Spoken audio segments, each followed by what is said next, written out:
Hi అండి, bread pizza చేస్తున్నాను. దానికి పన్నీర్ వేపుకుంటున్నాను. దాంట్లో కొంచెం ఉప్పు కారం వేసి బటర్ వేసి వేపుతున్నాను. దానికి ఇదిగోండి పన్నీర్ ఇలా వేపి పెట్టుకోవాలా. ప్లేట్లో బ్రెడ్ ముక్కలు పెట్టుకుంటున్నానండి.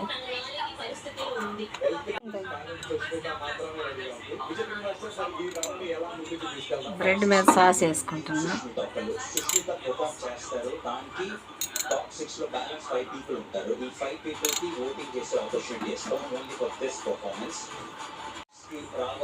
బ్రెడ్ మీద వేసుకొని మొత్తం బ్రెడ్ అంతా కవర్ చేయాలి సాస్ని. ఇలాగా సాస్ అంతా బ్రెడ్ అంతా పూసుకోవాలి. బ్రెడ్ మీద చీజ్ వేసుకోవాలి. ఇలాగా చీజ్ వేసుకోవాలి. బ్రెడ్ మీద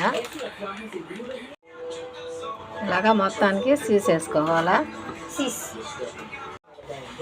మనం వేయించి పెట్టుకున్న పన్నీర్ ముక్కలను కూడా చీజ్ మీద వేస్తున్నాము. ఇలాగా అన్నిటి మీద వేసుకోవాలి. అలాగే క్యాప్సికం కూడా వేసుకోవాలి. ఇలా క్యాప్సికం ముక్కలు వేసుకున్న తర్వాత ఉల్లిపాయ ముక్కలు వేస్తున్నాను. మొత్తానికి కూడా ఇలాగే వేసుకోవాలి. లైట్గా సాస్ వేసుకుంటున్నాను.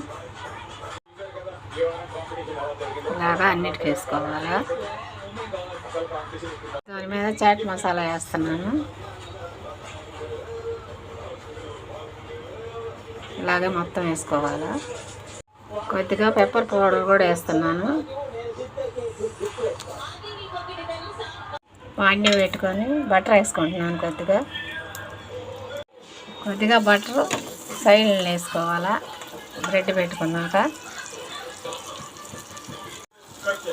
క్రంచీగా కరకరలాడిద్ది. అలా వేసుకుంటే ఇలాగా మొత్తాన్ని కూడా ఇలాగ వేసి కాల్చుకోవాలా. ఇలాగా మూత పెట్టి ఒక 5 నిమిషాలు ఉంచాలా. 5 నిమిషాల్లో కాలిందండి. తీసి ప్లేట్లో పెట్టుకుంటున్నాను. కొద్దిగా బటర్ వేసుకుంటున్నాను. బటర్ వేసుకొని బ్రెడ్ని అలాగా 3 కూడా ఒకసారి కాలుద్దామని పెడుతున్నామండి. మొత్తం అలాగ పెట్టి ఇలాగ సైడ్ బటర్ వేసుకోవాలా. బాగా క్రిస్పీగా కాలుతాయి.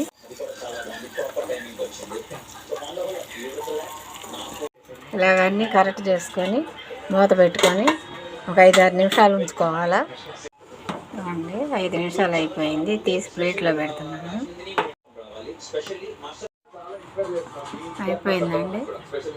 కొంచెం చల్లారిన తర్వాత ఇలా కట్ చేసుకుంటే చాలా బాగుంటుందండి. ఒకసారి కొద్దిగా సాస్ వేసుకొని దీనిలో నంచుకొని తింటే భలే బ్రహ్మాండంగా ఉంటుందండి. చాలా టేస్ట్గా ఉంటుంది.